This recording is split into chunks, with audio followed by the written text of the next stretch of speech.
a man's face. Although his hair is messy, it doesn't affect his handsomeness at all. Behind him, Rose walks slowly. Jack asked Rose not to say anything, asked Rose to close her eyes and then open her hands. At this moment, nothing could stop the two of them. The first time they met was also here. Jack was drawing a picture when he suddenly saw a beauty and couldn't take his eyes off her. But Jack was just a poor man, wondering all the time. He won his ticket to the Titanic in a gambling game. But Rose is from a good family. Rose's mother had booked Rose for a wedding and told Rose to hurry up and get married. But Rose doesn't want to get married and sees her future as miserable. She wanted to escape from her life of bondage and went to the back of the boat to jump off and end it all. Jack happens to be lying on the bench and thinks that Rose won't jump. Otherwise she would have jumped already. Rose said she would definitely jump. Jack also took off his coat and shoes and was ready to jump with Rose. He said the cold water felt like a knife sticking into his body. Rose was so scared that she tried to hold Jack's hand to cross the railing but tripped over her skirt.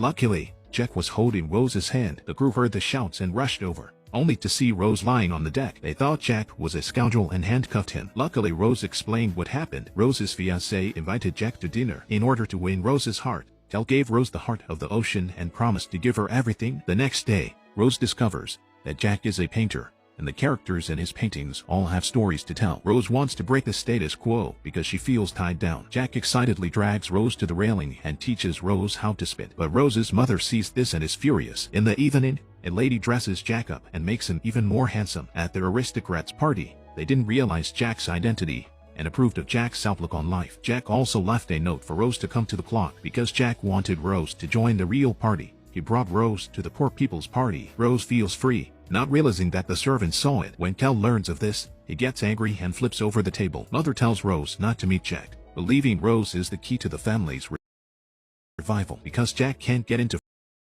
first class, he steals a code to get into the first class cabin. Jack told Rose he was in love with her, but Rose rejects Jack and goes to the restaurant. She sees the girls bent by rules and can't take it anymore. Rose came on deck to find Jack and said she changed her mind, that to confirm their relationship in the wind. Rose took Jack to her room, put on a necklace and asked Jack to paint her.